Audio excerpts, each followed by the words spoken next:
Boa noite a todas, sejam bem-vindas. E hoje nós vamos então dar continuidade ao nosso estudo.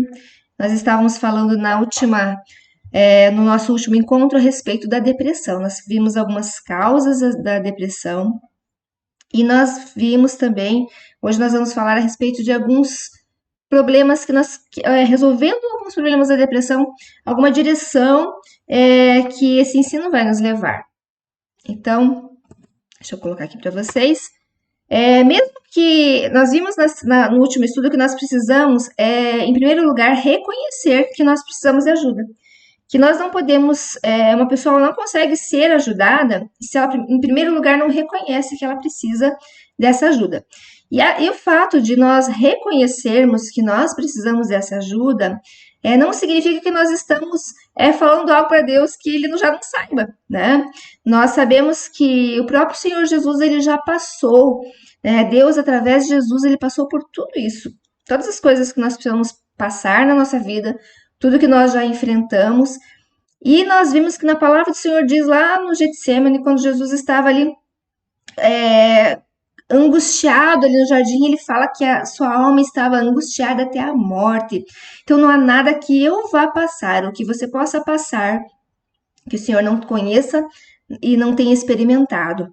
E também nós vimos que esse reconhecer, ele vai nos ajudar vai nos capacitar, na verdade, a entendermos aquilo que nós podemos fazer, porque nós temos providências que nós podemos tomar, que nós podemos ter, que vai nos ajudar, muitas vezes, a caminhar nesse processo de cura.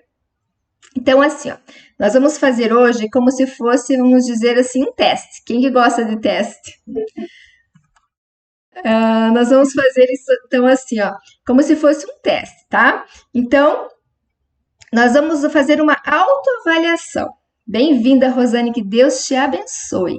Nós vamos fazer uma autoavaliação, assim, uma análise reflexiva, vamos dizer assim. Eu vou falar alguns pontos para vocês e nós vamos nos avaliar se nós estamos agindo dessa forma ou não na nossa vida. Então, assim, o primeiro ponto é uma pergunta que eu devo fazer para eu mesma, que você vai fazer para você. Eu estou vivendo acima das minhas capacidades? Acima da minha capacidade? Todos nós temos limitações físicas, emocionais, espirituais, mas em alguns momentos nós caminhamos e nós exigimos de nós mesmas além daquilo que nós podemos dar. Então, lembre, nós estamos nos autoavaliando. E o primeiro ponto a primeira pergunta que eu vou te fazer e nós vamos nos fazer é: você tem dormido o suficiente? Todas nós aqui dormimos o suficiente? A Dani já respondeu, não. Primeiro ponto, né, do teste. Então, tem dormido o suficiente? Porque assim, nós temos uma necessidade, o ser humano tem uma necessidade diária de sono. Quanto menor, vamos pensar assim, quando a criança é menor, você já viu um bebezinho? Quanto que o bebê dorme? Ele dorme muitas horas. E na medida do que vai crescendo, vai chegando na infância, na adolescência, vai diminuindo um pouquinho a necessidade do sono. Uma das perguntas que eu sempre faço para os pais é quantas horas o seu filho tem dormido, porque isso é essencial, é importante para a atenção, para a concentração, para a memória, para uma série de coisas, né? Os adolescentes hoje, fazendo um parênteses aqui, têm dormido muito aquém daquilo que é o necessário. Nós sabemos que os adolescentes precisam dormir 9, 10, 12 horas, às vezes, para ter esse sono reparador, e muitas vezes eles não têm. Nós adultos não são tantas horas, mas geralmente as pessoas dormem, tem pessoas que falam assim, olha, eu durmo 6 horas e fico recuperado. Tem pessoas que falam, não consigo, se eu dormir menos que 8 horas, no outro dia eu sinto. Então, geralmente, a gente conhece o nosso relógio biológico. Eu, por exemplo, eu sinto assim, que se eu dormir 7 horas, tranquilo, né? 7, 8 horas, 7 já tá ótimo. Se eu dormir 6 horas por noite, no outro dia eu já sinto diferença. Sinto diferença na minha produção, na minha atenção, na minha concentração. Então, você tem dormido o suficiente? Porque, assim, nós temos reservas de energia, todos nós temos. Eventualmente, nós talvez podemos passar por algumas noites, digamos, com menos sono, e isso é normal e a gente tem reserva de energia para isso. Mas quando nós fazemos da exceção à regra, isso pode gerar sim um problema na nossa vida, isso pode ser uma causa, pode estar gerando, né, ser algo que pode estar contribuindo para uma depressão até mesmo patológica, porque daí é uma questão física, entende? Então, lembra do nosso teste, o primeiro ponto é esse: avaliar como que eu tenho dormido. Olha o que a Dani tem contribuído, quem quiser colocar aqui no chat, pode contribuir também. A gente tem acordado cada vez mais cedo e dormido cada vez mais tarde para dar conta de tudo. Verdade, Dani. E como isso gera também até um estresse, porque você precisa dar conta da demanda, e hoje nós estamos assim tudo muito acelerados, né? E também interfere muitas vezes no sono e a questão da ansiedade e tudo mais. Então, nós precisamos entender que existem leis que regem o nosso mundo físico também, natural. E muitas vezes as pessoas falam assim, mas como que... mas uma pessoa que ela tá trabalhando na obra, ela faz a obra de Deus, ela é um missionário, ela é um servo do Senhor, ela atende muitas pessoas, vamos dizer, em aconselhamentos e tudo mais. Será que essa pessoa também, que Deus compensa isso, vamos dizer assim, porque ela está trabalhando para o reino? Entende que não? Deus não anula as suas leis. Então, existem leis na constituição do nosso organismo. E muitas vezes nós estamos andando contra essas leis. E nós não queremos sofrer as consequências.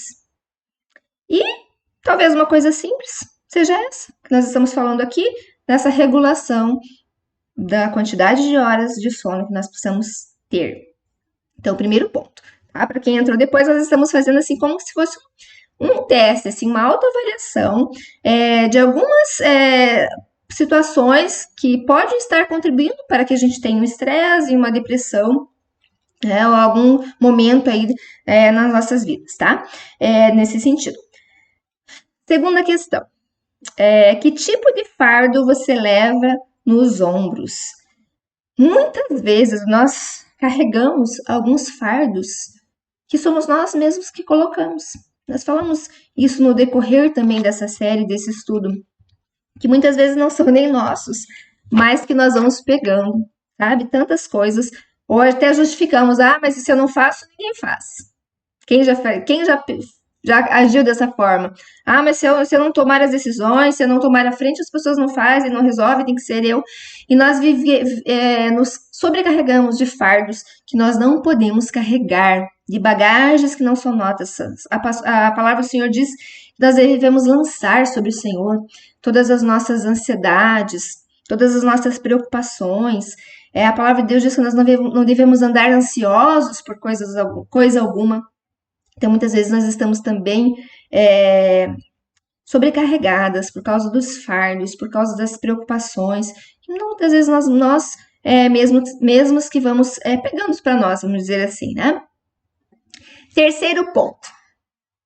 Você tem se alimentado adequadamente da maneira correta? Quem tem se alimentado corretamente pode dizer, não, a minha alimentação é uma alimentação correta, é uma alimentação boa, de qualidade, saudável. Esse é um dos pontos que eu também pergunto no consultório. Olha, a Ju já respondeu que não, né? Então, olha os pontos que nós muitas vezes não damos conta, nós não damos a devida importância. É uma das questões também que eu pergunto lá no consultório, a questão do sono, a questão da alimentação e a questão também da atividade física. Porque a nossa alimentação é o combustível do nosso corpo. E se nós nos alimentamos mal, às vezes nós estamos com o nosso corpo ali sentindo pressões ou consequências daquilo que nós estamos colocando para dentro do nosso corpo. E eu vou contar para vocês, então olha só que interessante, como a palavra de Deus é perfeita e como Deus nos mostra também através de experiências também da medicina. Olha só o que a Ju compartilhou conosco aqui. A gente sempre fala, né, Ju? É a correria do meio-dia, à noite. Aí de noite a gente quer compensar, exatamente. Compensar, às vezes durante o dia não deu para fazer uma alimentação, comer direito, e de noite compensa aí na questão da alimentação, realmente, né? Então, assim, olha só o que fala o autor desse livro que nós estamos aqui estudando, David Simmons. Ele conta que ele fez uma pergunta para a sobrinha dele, que ela é médica, e ela perguntou para ele, assim, para ela, quando que as pessoas chegavam lá no hospital, na emergência, geralmente uma pessoa que estava deprimida e uma pessoa que havia tentado suicídio, qual que era o procedimento? O que eles faziam quando uma pessoa chegava assim? E olha só o que ela respondeu. Ela respondeu que geralmente o que eles faziam é dar um bom prato de comida e geralmente um belo bife. Por quê? Porque ela conta que uma baixa taxa de proteína no corpo também aumenta o nível de depressão. Isso é também uma questão física, né? Então, olha só que interessante isso. Então, como eles precisavam muitas vezes cuidar disso, porque geralmente quando eles iam conversar com essa pessoa depois, essa pessoa contava que ela há dias se alimentava mal, não comia direito, comia muito pouco. Então, essa queda também de proteína também aumentava o nível de depressão. Então, era a primeira providência que eles precisavam tomar ali no hospital. Na questão da emergência, numa questão, né, nesse caso, como eu falei para vocês. E você já parou para pensar? Muitas vezes nós não pensamos nisso, porque às vezes até aquele estágio um pouco mais deprimido, um pouco mais que nos traz às vezes essa questão assim depressiva, pode ser um controlador natural de Deus? Você já pensou nisso? Por quê? Porque às vezes é um recurso de Deus para que você diminua o seu ritmo. Quem aqui precisa diminuir o ritmo? Não precisa se manifestar se não quiser. A Daniel! Né? Então, gente, a gente sabe, entende? Muitas vezes nós temos alguns sinais que nós precisamos. O nosso corpo está dando sinais. E nós estamos. Eu falo que a gente precisa aprender a ouvir os sinais do nosso corpo, a conhecer o nosso corpo. Sabe? E Deus nos mostra isso, Deus nos dá esse entendimento. E isso pode ser até um controlador natural, porque nós precisamos, sabe, desacelerar. Nós falamos a respeito também que o ser humano, nós não fomos feitos para viver num nível alto de estresse todos os dias, sabe? Quando as pessoas ficam um nível muito alto, muito tempo de estresse, geralmente esse nível muito alto de estresse lá para frente causa uma depressão, porque nós não fomos feitos para viver dessa maneira. Então, nós temos, claro, níveis mais altos, né, e mais baixos. Isso é normal ter essa oscilação. E nem vivermos só lá no nível baixo. Mas, às vezes, isso pode ser um controlador natural de Deus, para que você se aquiete. Eu vejo que hoje como é difícil para nós nos aquietarmos. Eu estava compartilhando esses dias, conversando com uma mãe lá no consultório. Eu falei, como a gente não sabe não fazer nada? Não é difícil? Às vezes parece que se você não está fazendo nada, pelo menos você está com alguma coisa na mão, você está com o celular, você está mexendo em alguma coisa. Mas como é difícil, sabe? Não fazer nada. Porque nós vivemos um tempo de tudo muito rápido, de muita aceleração das coisas, de multitarefas, sabe? E isso vai causando muitas vezes questões aí no nosso corpo. Então, assim, lembrando de fazendo essa avaliação, tá? Outra questão é o nosso físico, tá? Na questão, assim, de qualidade de vida, também de atividade física. Mais um ponto aí, estão anotando aí, fazendo um testezinho aí, anotando as respostas, se estão sendo sim, não, positivas, negativas. Então, outra questão é também a atividade física. É uma pergunta que eu também faço no consultório. Qual é o nível, qual é a quantidade de atividade física que seu filho faz?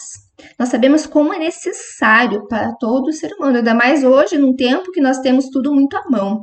Você precisa de comida, você tem ela pronta, você vai trocar de canal, você não precisa levantar.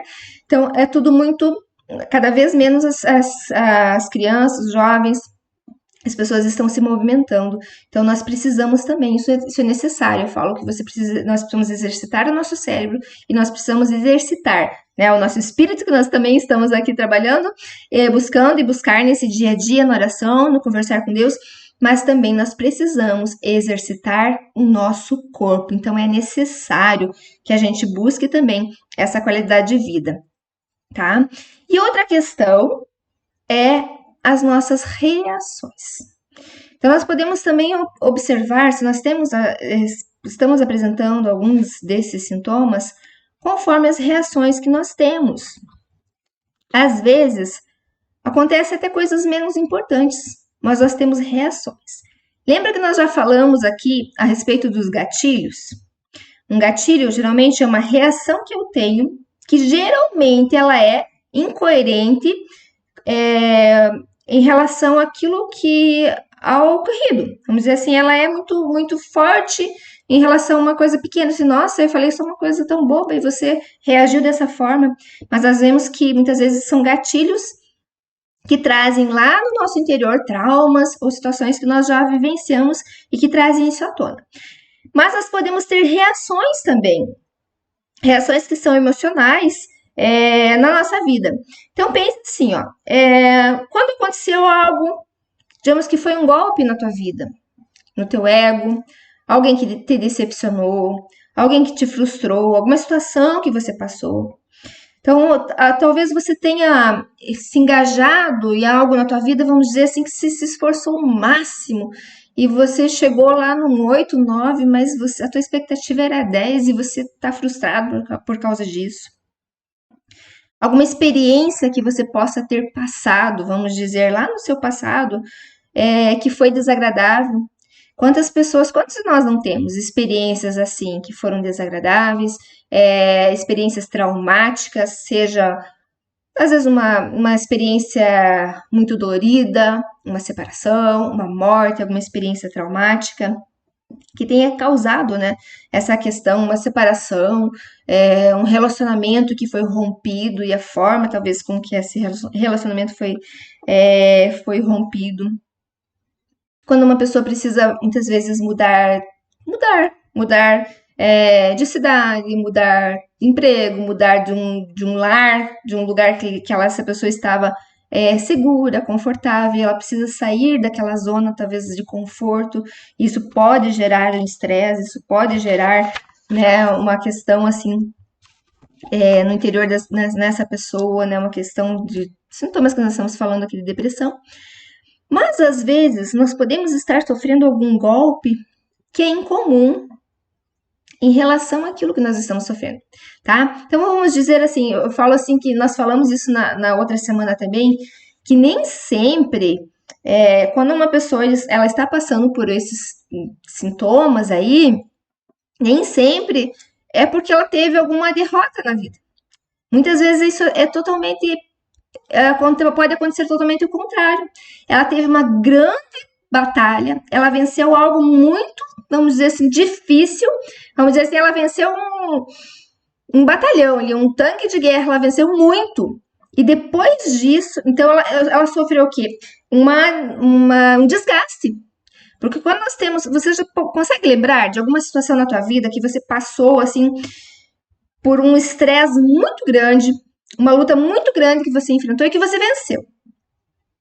Mas depois disso, parece que veio um abatimento, uma canseira, até um estado assim meio que deprimido. Alguém já passou por isso?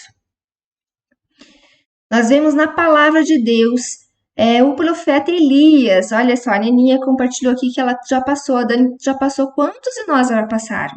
Vocês sabem que quando nós passamos por uma guerra, quando nós passamos por uma batalha, nós falamos também de batalhas a nível espiritual, há um desgaste no nosso físico também, há um desgaste emocional, há um desgaste no nosso físico. E como a palavra de Deus é tremenda. Nós falamos no nosso último estudo que se você quiser ler e ver tantos exemplos, porque muitas vezes as pessoas falam que pessoas que têm fé, cristãos, crentes, não podem ter sentimentos de angústia, de depressão, e nós vimos como isso é uma inverdade que a Bíblia nos mostra tantos salmos e tantas palavras e tantas histórias de homens e mulheres que viveram isso na sua vida. E nós vamos ver hoje aqui o exemplo do profeta Elias.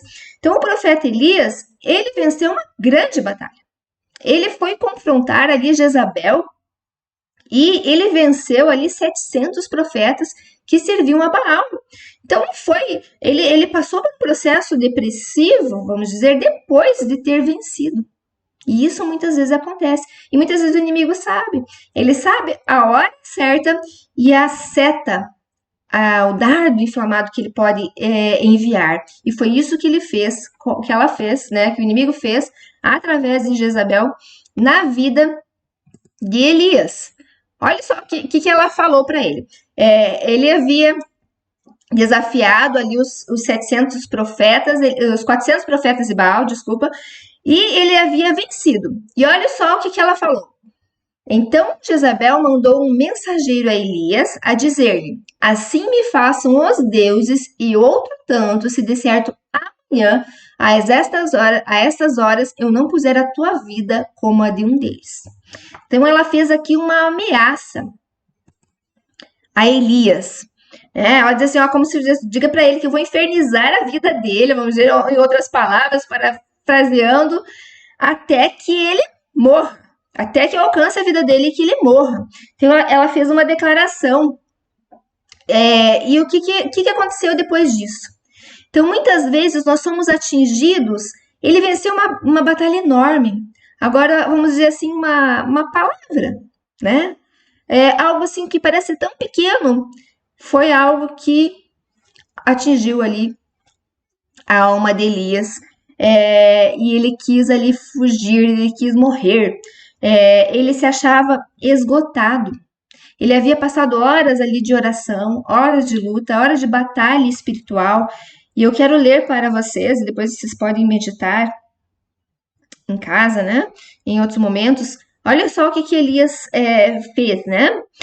Quando ele recebeu essa ameaça de Jezabel, ele levantou para salvar a sua vida, né? Ele saiu dali, chegou a Berseba, que pertence a Judá, e deixou ali o moço, que estava ali com ele, né? Ele mesmo, porém, se foi ao deserto. Então, para onde que ele foi? Ele fugiu para o deserto, a caminho de um dia. E veio e se assentou debaixo de um zimbro, e pediu para si a morte, e disse, basta. Toma agora, ó Senhor, a minha vida, pois não sou melhor do que meus pais. Vocês viram como essa palavra, essa ameaça de Jezabel, no momento que ele estava enfraquecido por causa da vitória que ele havia tido, por causa de uma grande batalha, ele pede a morte. E ele diz, basta, eu não aguento mais.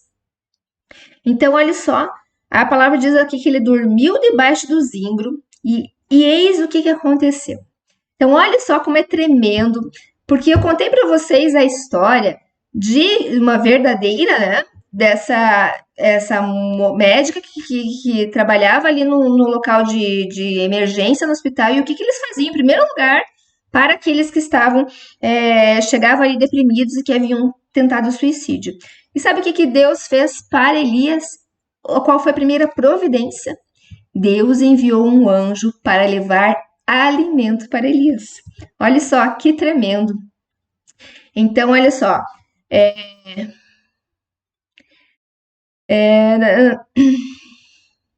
Deitou-se e dormiu debaixo do zimbro. Então, o que ele foi fazer? Ele foi lá, pediu a morte, deitou e dormiu. E eis que um anjo o tocou e disse, levanta-te e come. Olhou ele e viu junto à cabeceira um pão cozido, sobre pedras em brasa e uma botija de água. Comeu, bebeu e tornou a dormir. Voltou a segunda vez o anjo e tomou-lhe e disse, levanta e come, porque o caminho te será sobre modo longo. Levantou-se, pois, comeu e bebeu, e com a força daquela comida, caminhou 40 dias e 40 noites até Horebe, o monte de Deus. Ali entrou numa caverna, onde passou a noite, e eis que lhe veio de novo a palavra do Senhor. Então, olha só o que a ciência diz. Eu falo que claro que a palavra de Deus vem muito antes disso, mas ali o que foi feito o que é feito com a pessoa deprimida? É dado o alimento. E eu perguntei para vocês antes, como que vocês têm dormido? Como que você tem se alimentado? Qual é a atividade física que você tem feito? Então, o que Deus fez ali? O primeiro passo na vida, esse processo ali com Elias, foi dar o alimento para ele. Ele precisou também dormir. Ele precisou dormir para se recuperar, para recuperar as forças. E a palavra diz ali que com a força da comida ele pôde andar ali 40 dias. E Deus aplicou então toda essa técnica vamos dizer, do hospital de emergência. Mas depois disso, Deus corrigiu a visão de Elias. Porque Elias falou assim: não tem mais ninguém, só sobrou eu. De todos os profetas que haviam lá em Israel, só sobrou eu. E eu quero a morte. E Deus fala para ele assim: não, além de você, eu reservei 7.000 homens que não se dobraram a Baal. Então, muitas vezes, quando nós estamos nesse estado, nós estamos com a nossa visão também distorcida, errada. E Deus trouxe aquilo que ele precisava, trouxe a força que ele precisava ali no alimento, aquele renovo ali que ele precisou ter através do sono. Mas também Deus, através da sua palavra, corrigiu a visão de Elias. E muitas vezes nós precisamos também ter, através da palavra de Deus, a correção da nossa visão. Daquilo que nós precisamos ver, nós precisamos olhar e ver as coisas conforme a palavra de Deus. Amém? Então, esses são alguns dos pontos que nós precisamos olhar. Mas nós vamos ver também que existem algumas reações que são básicas, que também podem nos levar à depressão. Eu vou compartilhar aqui no post com vocês. Então, nós vamos falar de 3 reações básicas que podem nos levar à depressão. Eu coloquei ele para vocês na imagem, uma armadilha, né? Que pode estar nos atraindo, né? Então, uma delas é a indecisão. Nós vamos falar também sobre a raiva e esse sentimento de injustiça. Então, a indecisão. O que é essa indecisão? Então, quando você precisa... Você já passou por isso? Eu já passei. É quando você precisa tomar uma decisão, mas você fica adiando aquela decisão porque você sabe que você vai precisar, talvez, entrar num confronto, talvez desagradar alguém, e você fica adiando essa decisão. Só que esse adiamento nos tira a paz. Nos tira a paz do nosso espírito e nos aumenta aquela sensação de angústia, aquela sensação de aprisionamento por coisas que nós precisamos resolver, que nós precisamos tomar decisões. Nós precisamos muitas vezes fazer algumas escolhas. E nós, ao invés de fazermos isso, nós adiamos. E isso também vai causando essa sensação ruim. Muitas vezes a pessoa tem uma forte sensação de impotência. Ela pensa, mas eu não consigo fazer nada direito. Mas eu sei que eu não vou conseguir, tudo que eu faço dá errado. Então ela fica adiando essas decisões e ao invés de ela gastar as energias dela para decidir, ela gasta as energias dela adiando, tentando evitar aquilo que ela precisaria fazer. Muitas vezes nós fazemos isso. Nós adiamos. E nós adiamos muitas vezes porque nós temos receios. Ou de respostas, vamos dizer, negativas. Sabe? Porque tem situações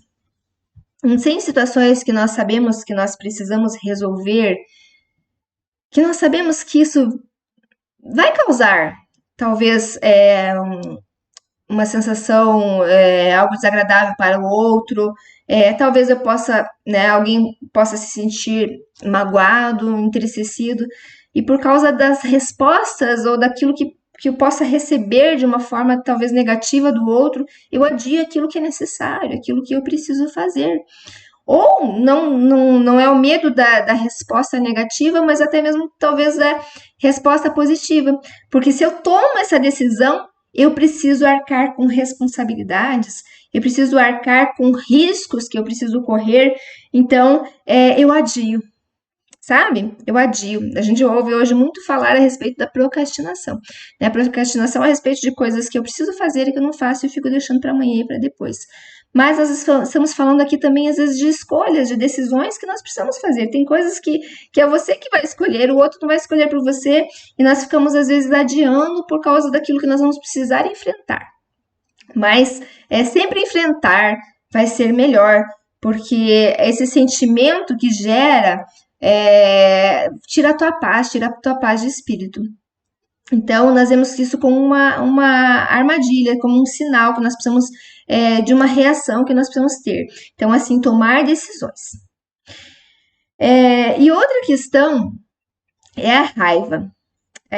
Vamos dizer assim que o autor aqui coloca, eu achei tão tremendo a forma que ele coloca a raiva, que ele fala assim, ó, que a mais concisa definição da raiva que ele conhece da depressão é a raiva congelada.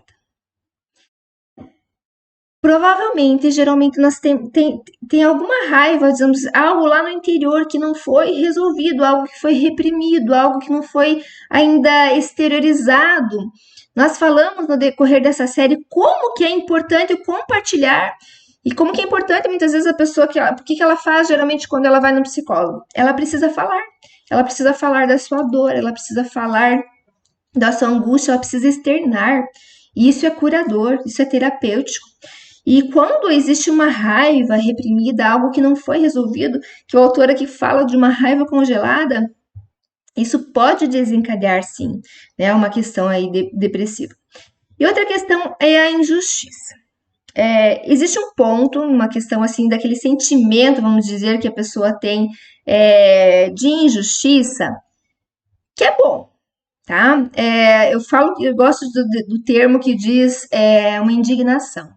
Nós até falamos uma vez no nosso estudo a respeito da raiva, né? Irai-vos, mas não pequei. Existe uma raiva, existe uma indignação, existe esse sentimento que ele é bom, porque ele nos leva a tomar atitudes que nós vamos tomar. Às vezes você tem uma indignação com alguém que está fazendo mal para uma criança, e você toma uma atitude em defesa.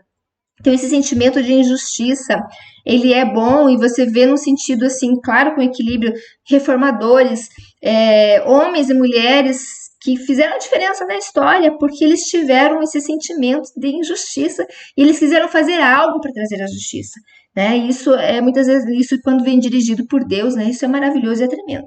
Mas nós estamos falando desse sentimento de injustiça de uma forma descontrolada, de uma forma que não é equilibrada, de uma forma que ela não faz com que ela impulsiona a pessoa a resolver, vamos dizer, o problema, vamos dizer, da raiva, daquele sentimento destrutivo, mas ela interfere na vida da pessoa de uma forma negativa. Então, esse sentimento, vamos dizer, de injustiça social, que, na verdade, lá no seu interior, o que precisa acontecer é o perdão. É o perdão.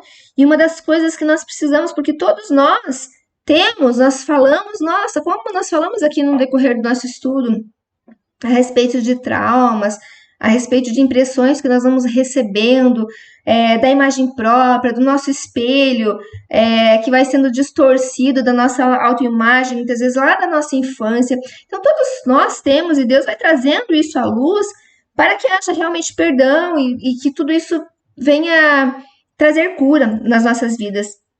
Então, são algumas raízes que podem estar enterradas lá em questões familiares, em questões lá da nossa adolescência, da nossa juventude ou da nossa infância, enfim. E algumas raivas que ficaram lá guardadas e que elas só vão ser resolvidas, na verdade, através do perdão. É necessário o perdão. E porque senão isso acaba sendo aqui, isso vai ficando como o autor chama aqui de uma raiva congelada, algo que continua lá, que está lá e que ele vai trazer reações muitas vezes na nossa vida. E eu vou contar para vocês aqui para encerrar o caso da Mary e da Marta, que é um caso desses que o autor conta aqui no nosso livro. Então a Mary era uma menina loira. Conta aqui que ela era extrovertida, era uma menina muito alegre. E a sua irmã Marta, ela era morena, ela era muito talentosa e ela era mais quieta. E a Marta, ela procurou aconselhamento porque ela não conseguia, ela sempre tinha problemas nos seus relacionamentos. E ela estava num relacionamento que ela julgava que era bom, que era alguém realmente que era uma pessoa boa para estar com ela, mas ela se percebia tendo reações em alguns momentos de raiva, de descontrole com essa pessoa que ela não queria ter, mas que quando ela via, ela estava tendo, e isso estava assustando ela, porque ela estava percebendo que ela tinha esse mesmo comportamento em relacionamentos anteriores. E nesse processo, então, de cura, de autoconhecimento, então, nesse primeiro passo, ela foi percebendo algumas situações que ela precisou perdoar seu pai, que ela precisou perdoar sua mãe. que fosse colocando então o perdão, que para que ela tirasse aquela raiva que ela tinha e colocasse o perdão, né, e fosse recebendo essa cura. Mas um dia esses sentimentos verdadeiros vieram à tona. Então, o que aconteceu? Ela percebeu, ela começou a recordar de comparações, que desde lá da sua infância, ela era sempre comparada com a sua irmã. Ela sofria de comparações pelos seus pais, pelos seus professores, pelos seus pastores. Então, ela vivia sendo comparada. E foi como se abrisse para ela uma cortina nesse processo de cura, como se o Espírito Santo de Deus mostrasse para ela qual que era a raiz, de onde que vinha tudo isso na vida dela. Então ela foi vendo que ela passou uma vida sempre se comparando com a irmã. Então a escolha da faculdade, ela escolhia nessa comparação que se tornou uma competição com a irmã, a escolha do seu namorado, as escolhas que ela fazia na sua vida sempre tinham essa relação. E porque ela se sentia nessa questão de comparação, da questão dos favoritismos e tudo mais. Então houve uma luta ali, né, em oração, quando Deus trouxe isso à tona para ela, para que ela pudesse perdoar e para que ela pudesse realmente ser curada aquele sentimento que nasceu e que foi sendo alimentado na vida dela e que ela foi liberta, então, daquela menininha que era irada, que era competitiva, que muitas vezes como ele chama, assim, que havia crescido, mas ela estava congelada, a sua raiva estava lá, congelada lá no seu interior. Então, ela teve essa percepção. E ela conta, então, assim, que ele conta que até mesmo a sua expressão facial mudou, quando ela percebeu que todas as suas reações e suas atitudes eram sempre pensando nessa questão de comparação. E ela então aprendeu a ver, a fazer as suas escolhas a quem ela realmente era. E nós também falamos a respeito disso, assim, de você se aceitar e você se amar da maneira que Deus te fez, como Deus te fez. E ela teve, na verdade, essa coragem de enfrentar. Ela percebeu, aceitou passar por esse processo e olhar de frente as suas dificuldades, reconhecer aquilo que era parte dela também. E a partir disso ela se descobriu como uma pessoa, como uma pessoa que Deus fez. Lembra que nós falamos também a respeito desse espelho, porque muitas vezes nós recebemos imagens e nós aceitamos aquilo que os outros dizem que nós somos, os professores, os nossos pais, as pessoas dizem quem nós somos. Mas Deus quer que você veja que você é a imagem e semelhança dele, que você se veja como ele te fez. Então aqui, agora, a Marta, ela se viu como ela era.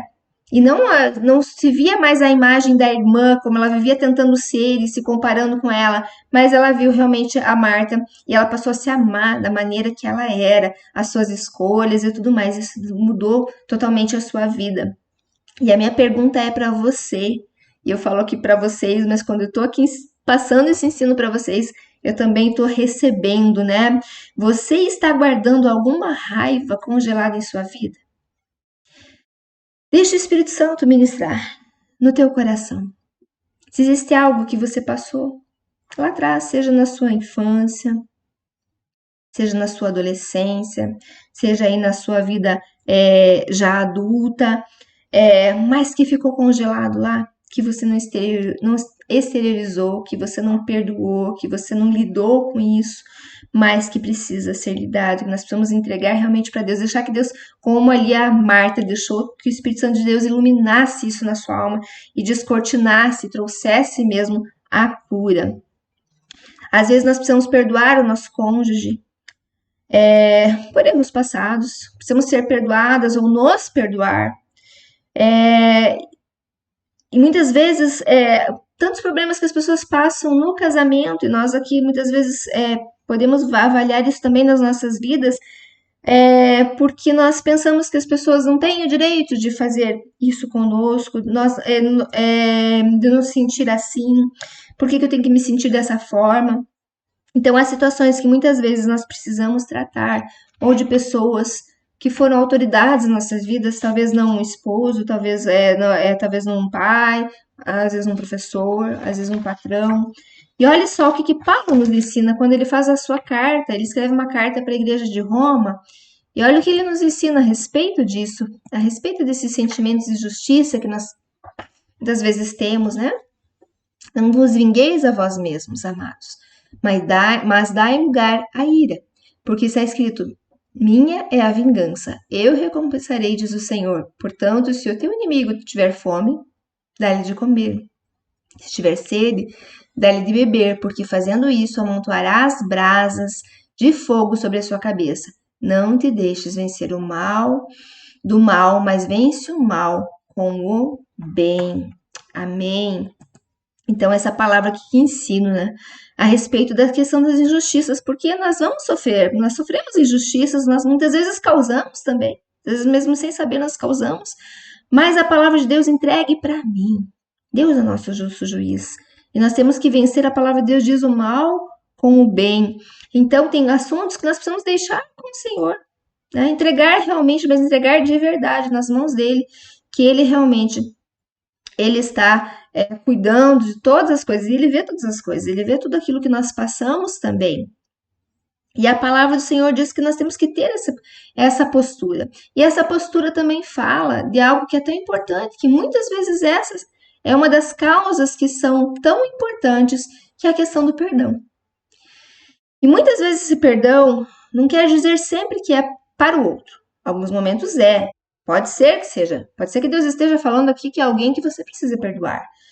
Antes sede uns para com os outros benignos, misericordiosos, e nós já falamos também porque essa misericórdia, da mesma misericórdia que eu espero que tenham comigo, eu preciso ter com o outro, perdoando-vos uns aos outros, como também Deus vos perdoou em Cristo. Esse perdão, talvez você precise dar para alguém, às vezes alguém que te feriu lá atrás, às vezes alguém que foi autoridade na sua vida, às vezes esse perdão que você precisa dar é para você mesmo.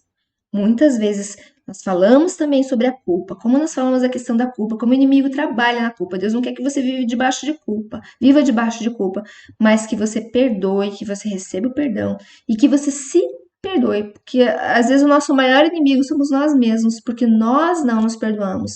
E às vezes esse perdão que nós precisamos dar é para Deus, não que Deus tenha feito algo para nós, mas nós muitas vezes julgamos que Deus não fez ou não fez algo que ele deveria ter feito. Nós colocamos Deus como culpado também das injustiças, das coisas que nós sofremos.